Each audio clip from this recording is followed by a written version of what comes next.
President Trump needed a reminder about the danger Russia poses. All he had to do was turn to his own Department of Justice. Today, a federal magistrate ordered Maria Butina, a Russian national suspected of being a covert Russian agent in this country, to be held without bail. The magistrate sided with the federal prosecutors who argued that she was at extreme flight risk, that she was going to skip out to the country. The Department of Justice painted a portrait of a character straight out of The Americans.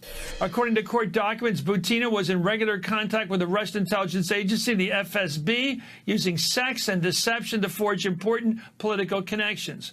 Working covertly, she established back-channel lines of communication to the Kremlin and U.S. political organizations, which include the National Rifle Association. So they quote, "These lines could be used by the Russian Federation to penetrate the U.S. national decision-making apparatus to advance the agenda of the Russian Federation," so quote. Anyway, Butina became a fixture at conservative and Republican events. The Washington Post reports that it was those contacts that landed her on the FBI's radar. For more, I'm joined by Ken Delanian, intelligence and national security reporter for NBC News, and Mimi Rocha, former assistant U.S. attorney. Let's go to the spy game here. Ken, what do you think she was up to in the United States? It seems like a great Mata Hari story here.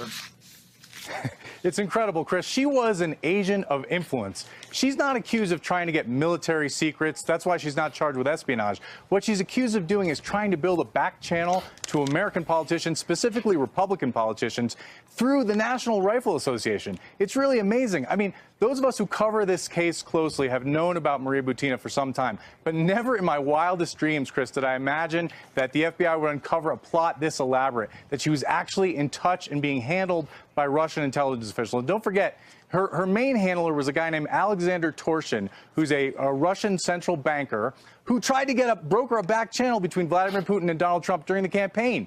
He was trying to meet with Kushner. He ended up being at dinner with Donald Trump Jr. on the sidelines of an NRA event. So this appears to be a Russian operation to infiltrate the NRA, to infiltrate Republican politicians, to essentially build influence in Washington, which is more valuable in some ways to the Russians than the secrets to the F-35, because after all, we're not going to be in a shooting war with Russia anytime soon, but there's a lot of diplomatic back and forth, as we've seen this week, and it's important for them to have allies in Congress, Chris. Maybe there are a couple of restaurants in Washington, I will not name them, that have a history of spies hanging around in them, that's sort of the color of the game, if you will, and I think today they have the feel of it. What is this about spying, and when do you go from being an agent to being a spy, someone who's really involved with subversion, really? Well, yeah, Chris, so Ken really, I think, hit the nail on the head in that Butina is an example of someone who, based on what we know right now, and there could be more to come, she was acting using her position here to try and assert influence on American politics, on the Republican Party in particular, as opposed to someone who would be charged with espionage. That, under the technical sense of the criminal statute, it would require someone to be taking information or something of value to the foreign power or a person who's not authorized to have it. And right now, we don't have any indication that she was doing that, although it should be said, first of all, that there could be more to come. As everyone knows, there can be superseding charges. And also that sometimes prosecutors want to charge what's more easily chargeable. They may have information, but it's classified. By the nature of somebody spooking around like her, you'd be reporting back information as you sought more information. You'd be saying, well, here's what I heard, or here's what I found about a connection between somebody to somebody that could be useful. It just seems by the very nature of being an agent, you are reporting back information. I mean, I think there is overlap, you're right, but the espionage statutes are very particular. They're more narrow. And it seems like what they went with here, it's not, so in other words, we're not saying that she could never be charged with an espionage statute, but for now, this is the broader statute. It seems to capture more correctly the nature of sort of what she was trying to do here. And as I was saying, they may not want to reveal other information about what she was communicating back, because that might lead to revealing classified information. So this is a safer course for them to take now. Well, according to court records, Maria Butina was tried to broker a secret meeting between Donald Trump, the candidate, and Vladimir Putin. In July of 2015, weeks after President Trump announced his candidacy for the presidency, Butina was able to question the president about his stance on Russia's sanctions. Let's watch. This is an open conversation here. Here she is questioning candidate Trump. If you would be elected as a president, what will be your foreign politics, especially in the relationships with my country? And do you want to continue the politics of sanctions that are damaging of both economy, or you have any other ideas? I know Putin, and I'll tell you what, we'd get along with Putin. I believe I would get along very nicely with Putin, okay? And I mean where we have the strength. I don't think you'd need the sanctions. I think that we would get along very, very well.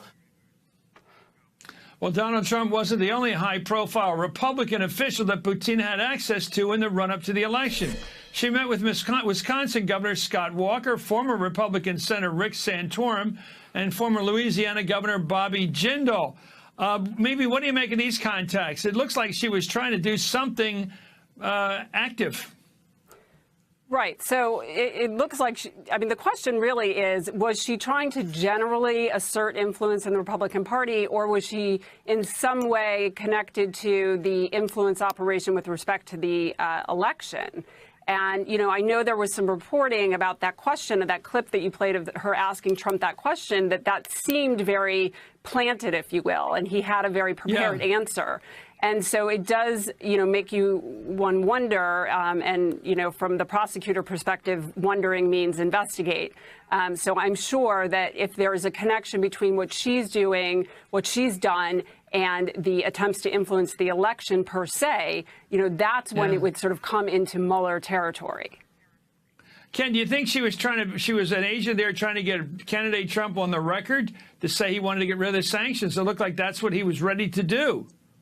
Right there. Absolutely, Chris. Yeah, I think Mimi's got it absolutely right. This started as something separate, as an influence operation by the Russians. And by the way, we wonder how the Republican Party, which had been hardline on Russia for years, suddenly became so sympathetic to Russia. Arguably, this is one of the ways. This was a secret Russian operation backed by Russian money to influence Republican politicians, and she was part of it. But it was separate. It looks like it was separate from the Trump you know, the Russian effort to meddle in the election, but it may have melded. Those things may have come together, and that's why Mueller is very interested in this. And by the way, there's a salacious aspect to the story, Chris. This woman is accused of using sex to try to get a job at a non-governmental organization. She was living